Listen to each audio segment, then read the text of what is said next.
Père Philippe Assot, bonjour. Bonjour. Sauver les enfants, c'est le message de Sœur Emmanuelle. Un message un petit peu plus difficile à tenir aujourd'hui dans l'Église catholique. Sauver les enfants, c'est ce pourquoi Sœur Emmanuelle a engagé sa vie avec le Christ. Le Christ pauvre, le Christ enfant.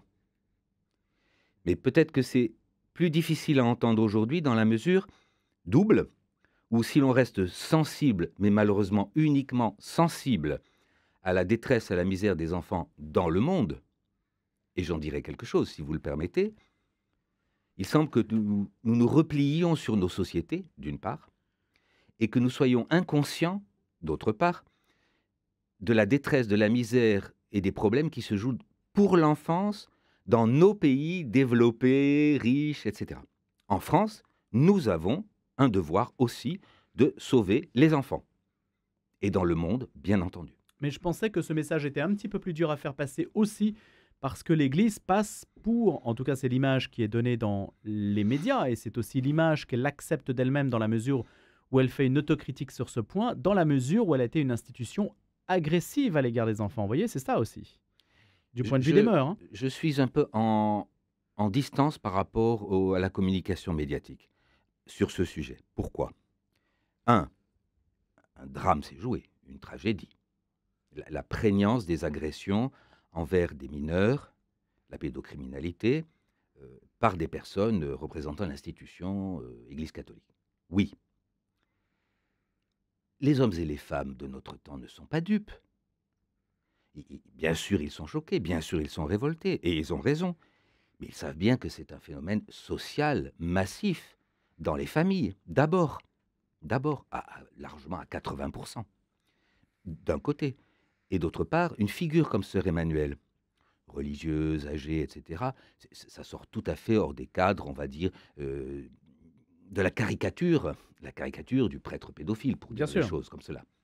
Bien sûr, c'est justement le contraste entre les deux réalités, en quelque sorte, entre Sœur Emmanuelle au chevet des enfants et ce que l'on a pu dire déjà depuis 15 ans, depuis qu'elle est morte en 2008. Oui, mais rappelons tout de même que, pour le meilleur d'abord, mais aussi pour le pire, et reconnaissons-le, assumons et réagissons. Je trouve que nous ne réagissons pas assez dans l'Église catholique, malgré le courage, la détermination et les orientations claires de l'épiscopat français. À quoi ne À la réagissons-nous pas assez? pédocriminalité. Que préconiseriez-vous? Et donc, malgré cela qui fut le pire, je finis ceci, l'Église catholique a été et demeure une institution éducative massive qui a aussi fait énormément de bien. Et il faut tenir l'un et l'autre sans jeter le bébé avec l'eau du bain et sans minorer ni ceci ni cela. Racontez-nous, Père Philippe Assot, comment vous avez été recruté par Sœur Emmanuelle. Alors, en 1986-87, je suis aumônier des lycées et collèges de Grasse et j'amène une cinquantaine de lycéens à une conférence à Nice, au théâtre de Verdure, de Sœur Emmanuelle qui récoltait des fonds pour le Soudan. La crise soudanaise avait éclaté. Il y avait immédiatement 10 000 enfants à secourir, réfugiés du Sud-Soudan. Et malheureusement, la crise au Soudan aujourd'hui est à nouveau extrêmement dramatique. Et à la fin de cette conférence, par un confrère qui la connaissait un peu, je lui suis présenté. Nous échangeons 3 mots. Elle me dit « on se comprend ». Elle repère, parce que c'était une recruteuse, une chef d'entreprise, que je conduisais une recherche et en théologie, en exégèse biblique et en sciences du langage, que j'étais un littéraire, voilà. Et quand elle est revenue en France en 1993 à la retraite, je reçois un appel de sa part me demandant de venir la voir. Et là, elle me demande, est-ce que tu veux bien m'aider à rédiger, à achever mon autobiographie, qui paraîtra, selon sa volonté après sa mort, Les Confessions d'une religieuse. Voilà. Et nous avons travaillé 15 ans ensemble. 15 ans. Et aussi donc ce texte inédit. Et ce texte inédit, Sauver les enfants, qui est le fruit, si j'ose dire, la mise en forme du script quasiment mot à mot, de quelques entretiens derniers que j'ai eu avec elle avant sa mort. Bien sûr, inattendu, mais prévisible tout de même, dans un contexte où elle était handicapée par le très grand âge. Elle est morte presque 3 semaines, un peu plus, avant son 100e anniversaire. Et elle ne pouvait plus rien faire. Elle était extrêmement lucide, une vivacité d'esprit intacte. Et donc, je lui ai proposé de s'expliquer sur son leitmotiv, son slogan, son appel. Il faut sauver les enfants. Qu'est-ce que tu veux dire? Elle s'en explique. Alors, si on peut, en quelque sorte, dessiner les orientations que nous donne Sœur Emmanuel, est-ce que c'est un guide pour l'action? Est-ce que c'est un appel, un cri? Comment qualifier ce texte qui est relativement court, hein, qui fait moins de 70 pages? Court parce que sur 4 entretiens, pas plus, elle est morte après. Sœur Emmanuel, c'est à la fois un cri issu du profond de l'être, de ses tripes de femme et de ses tripes de croyante. Mais que serait un cri sans l'action? Sœur Emmanuel, c'est un cri en acte. Voilà, un cri en acte. Et donc, toute sa vie, elle a expérimenté les méthodes, les moyens de promouvoir l'être humain en général, l'être humain pauvre, la personne humaine pauvre, mais surtout et d'abord les enfants. Et ça passe, par l'enseignement, l'instruction.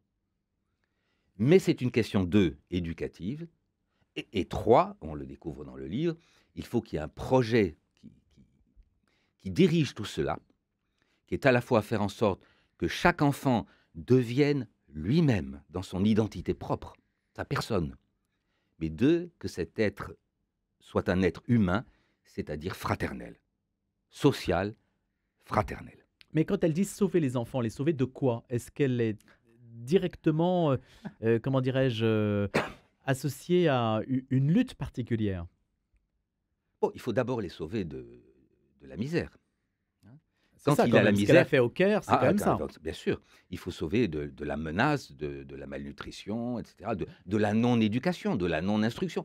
Mais en réalité, ce dont il faut les sauver, et elle s'en explique, c'est de la fatalité. La fatalité.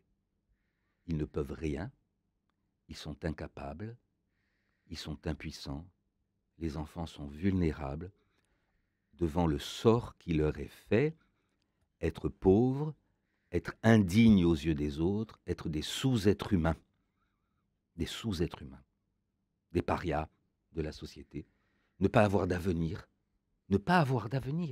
être enclos, être enfermé dans un quartier, dans une condition sociale. Chiffonnier tu es, chiffonnier tu resteras. Et c'est cela dont il faut sauver. En fait, c'est une question d'espérance, voyez. Mmh. C'est une lutte d'espérance, ouvrir les horizons, ouvrir l'avenir, ouvrir le devenir de l'être humain, ouvrir le devenir d'une société humaine, fraternelle. Comment avez-vous fait, père Philippe Assau, pour mener à bien ces entretiens avec elle? Est-ce qu'elle était directive? Vous l'avez juste écoutée? Vous avez vous-même piloté un petit peu les choses? Lorsque j'ai conduit ces entretiens, nous avions quelque chose comme 13 ou 14 ans de passé de travail ensemble. Ça aide, ça aide.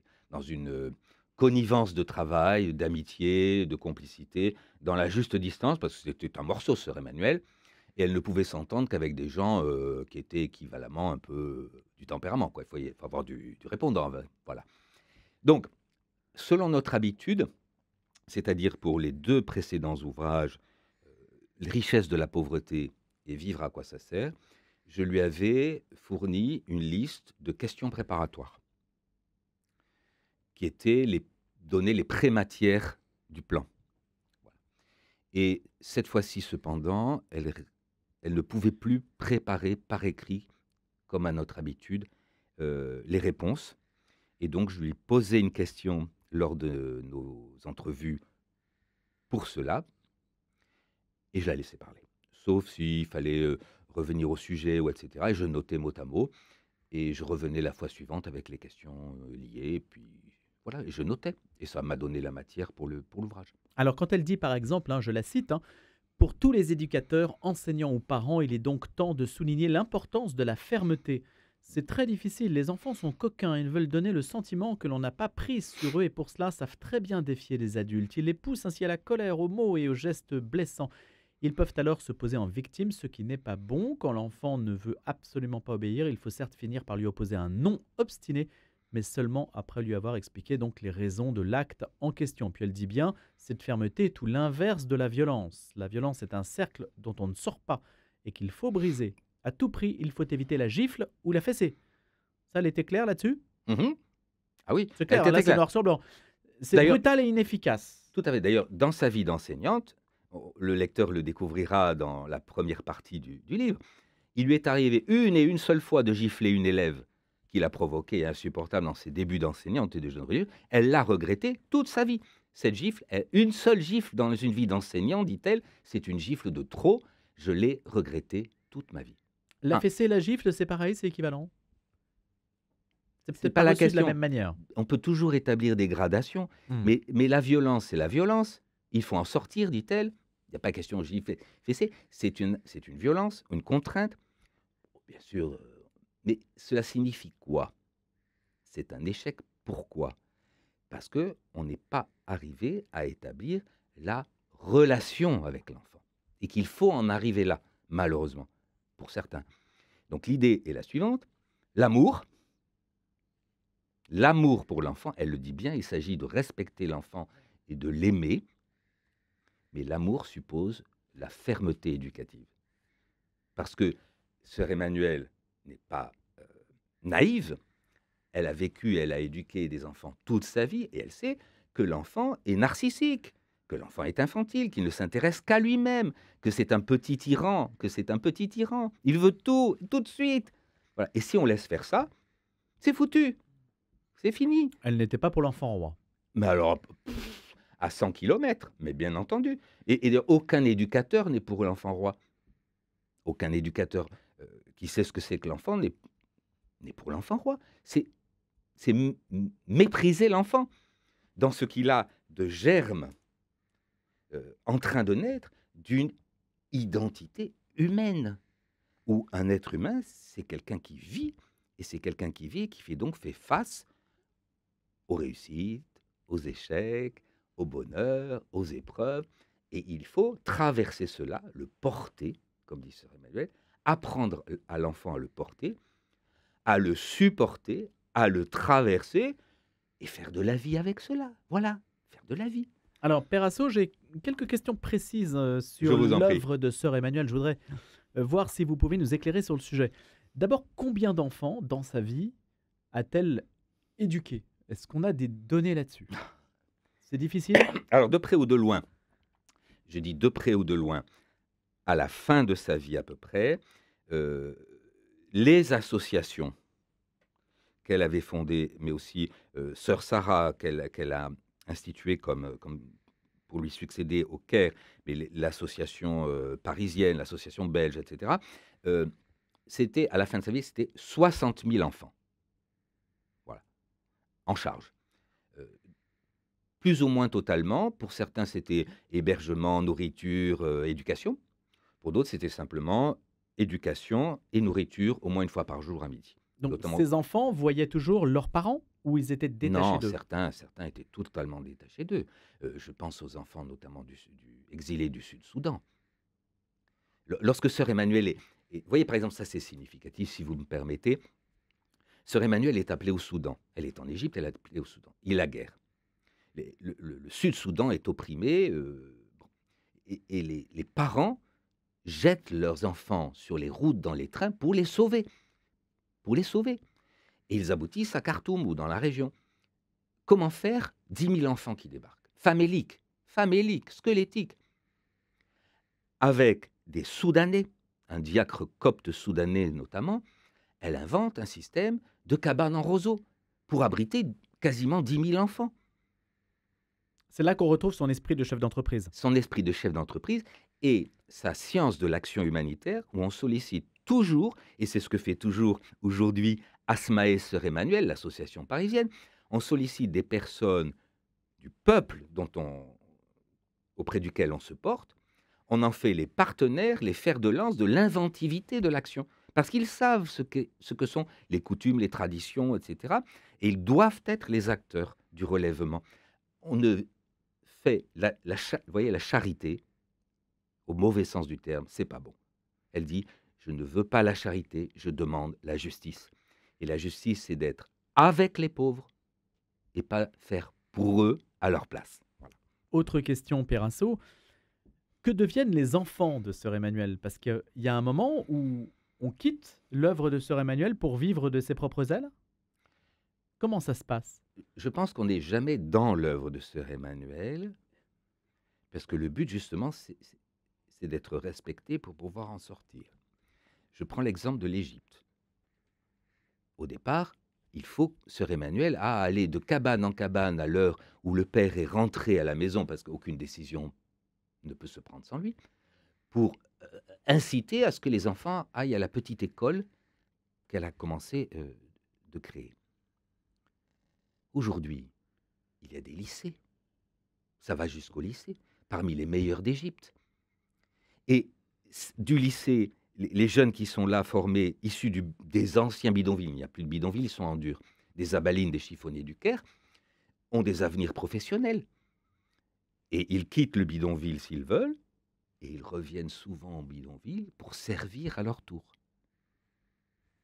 Donc ça veut dire, Pérasso, que les structures qu'elle a créées, donc l'école, lycée, sont des structures d'insertion professionnelle Oui, qui permettent un avenir, la mobilité sociale dont vous avez parlé. la mobilité, Contre la fatalité. sortir de la fatalité, de l'indignité, de la pauvreté, de l'horizon bouché. Cette science humanitaire de Sœur Emmanuelle a-t-elle fait école? Est-ce qu'elle est singulière dans l'univers de l'humanitaire? Est-ce que vous avez observé que dans le monde des ONG, il y avait la main de Sœur Emmanuelle qui opérait de manière différente? Il y a, je pense, toutes les dimensions du spectre. Je dirais que dans un mi-temps, au milieu, il y a la plupart de vraies associations et projets humanitaires qui toutes sollicitent les personnes locales dans de vrais projets à terme. Bon, c'est pas de l'assistanat, quoi, en gros. Oui. Dans un élément du spectre, il y a des choses atroces, atroces. C'est-à-dire C'est-à-dire? qu'il y a toujours de l'action humanitaire, je dirais, piétiste, charitable. On arrive dans un coin d'Afrique, on amène les stylos, les crayons et débrouille-toi avec, et on est les grands généreux donateurs, et on est admiré, etc., dans une position de supériorité qui rendent redevables les personnes, Et on s'en va. et on s'en va. Voilà. Ça s'inscrit dans aucun projet, dans aucun aspect à terme. Enfin, c'est en fait méprisant. Mais les ONG chrétiennes font rarement ça quand même. Et à l'autre côté du spectre, il y a le christianisme aussi, je pense, qui marque la chose. Et pour sœur Emmanuel, il y a une imitation du Christ, vous voyez, dans son incarnation, qui est venu épouser la condition humaine. Et la première chose que sœur Emmanuel ait faite, c'est d'aller vivre avec les pauvres sans rien faire. Pauvre au milieu des pauvres, dans la cabane qui fut celle de l'âne, au milieu des ordures. Et pendant 2, 3, 4, 5 ans, elle n'a rien fait. Juste vivre avec, en témoignage de quelqu'un qui vient à l'homme, au pauvre, comme le Christ, pour lui dire sa dignité. Pérasso, le pape François a reçu cet ouvrage de Sœur Emmanuelle, cet ouvrage donc posthume, Je ne pense pas. parce que ça lui convient très bien, Ça ça. devrait, oui, mais bon, peut-être faudrait-il, oui. Il n'y a pas Mais eu d'écho. Apparemment, je ne sache pas que le pape François ait déjà parlé de Sœur Emmanuelle. Mais peut-être que sœur vous Emmanuel, avez d'autres infos. oui, je pense qu'il a dû l'évoquer, mais c'est surtout Jean-Paul II, lors de son pontificat, évidemment, pendant le temps où vivait sœur Emmanuel, qui a écrit une lettre personnelle à sœur Emmanuel, qui a été, pour sœur Emmanuel, un très grand moment. Mais pour les 15 ans de sa mort, c'est quand même... Peut-être faudrait-il faire quelque chose, oui, mais oui, je pense que nous n'y avons pas pensé. Il n'y a rien à l'agenda du Vatican, c'est étonnant. Non, oui, puis... On verra, peut-être que ça Bon, va bouger. après, vous savez, sœur Emmanuel, malheureusement, pour des raisons diverses, hein, est restée connue relativement uniquement dans l'univers francophone. Oui, mais enfin, le pape François lit des auteurs français. Absolument. Il a aussi, Ah oui, oui, oui. il a aussi une proximité avec la France, quoi Oui, qu'on le oui. dise. Et il y a autre chose qui devrait lui plaire. Donc on dise le contraire. Oui, le pape François a publié une lettre apostolique sur Blaise Pascal. Or, sœur Emmanuel avait pour maître à penser Pascal, et elle a écrit le livre Vivre, à quoi ça sert, qui est un commentaire de Pascal. Alors voilà, ce côté intello de Sœur Emmanuel Oui. ne transparaît pas forcément Non. dans l'opinion publique. Absolument. Mais sous l'action de sœur Emmanuel, les intuitions qui apparaissent euh, jaillissantes comme ça de Sœur Emmanuel sont soutenues par un travail intellectuel. Elle a travaillé la philosophie, elle était capable de citer des philosophes, oui, et elle a enseigné. Et quand on enseigne, on bosse. Voilà. De quelle famille vient-elle? Elle vient d'une famille franco-belge, d'une haute bourgeoisie assez aisée, qui a réussi dans la lingerie fine, dans l'export de lingerie fine. Voilà. Et alors, le seul élément aussi, donc c'est ce milieu bourgeois, mais d'un christianisme, d'un catholicisme chrétien, si j'ose dire, avec une éducation chrétienne ouverte, joyeuse, simple. Elle a eu des exemples Ah, qu'elle a suivis? bah, sa mère était quand même un exemple de. Sa mère était c'était à la mort de son père, Sœur Emmanuelle a presque 6 ans, elle a 5 ans et quelques, en septembre 1914, lorsque son père meurt noyé. Et sa mère va tenir la baraque toute seule, hein, toute seule, aidée par la grand-mère. C'est-à-dire la baraque, c'est-à-dire l'entreprise qu'elle mènera en patronne chrétienne, au sens de l'époque, ses enfants, la famille, et en priant, en s'endormant tous les soirs avec le chapelet. Rien d'autre à dire. Donc elle a eu cet exemple-là quand même qui a compté dans son choix de vie, incontestablement. L'humour tient ici une grande place parce que il ne froisse pas, ne blesse pas, je la cite. L'humour relativise, il apporte une note de gaieté vivante qui est précieuse pour aboutir à une vision moins catastrophique ou moins exaltée de la situation. Les médias adoraient Sœur Emmanuel pour ce côté-là aussi, cette forme de gaieté qui pouvait... Et puis, bien sûr, son esprit de répartie qui était très fort. Très fort. Ah, elle était bourrée d'humour, ça c'est sûr. Travailler avec elle, c'était à la fois parfois s'engueuler, s'attraper, Oui. et le plus souvent éclater de rire, à condition qu'on bosse. Parce que voilà. Elle acceptait tout à fait. L'humour, c'était fondamental. Mais souvenez-vous d'une émission, je ne dirais pas où quelques amuseurs publics, radiodiffusés, télédiffusés, ont commencé à poser des questions invraisemblables. Elle s'est levée, elle a dit, c'est pour parler de ça, moi je m'en vais. Hein. Oui, elle dominait très bien l'outil médiatique. Parce qu'elle était libre. Mais elle était libre. Elle tutoyait Chirac, elle tutoyait le pauvre. Elle tutoyait Chirac, elle tutoyait les pauvres. Dès l'instant qu'elle est rentrée au noviciat, et puis qu'elle a revêtu sa robe de religieuse, elle a dit, j'ai été libérée. C'était une femme libre. Père Philippe Assot, la question inévitable, après l'abbé Pierre, après le Père Sérac, après Sœur Emmanuel, on cherche les figures médiatiques. Il y en a, évidemment. Puis il y en a toujours sous l'œil du bon Dieu, évidemment. Donc on ne cherche pas nécessairement les stars médiatiques, c'est pas ça. Et on cherche simplement ce qui peut constituer des disciples, en quelque sorte, qui peuvent porter, qui peuvent incarner, parce que la question de l'incarnation dans la société compte. Vous avez des noms? J'ai une problématique à vous soumettre. Allez-y.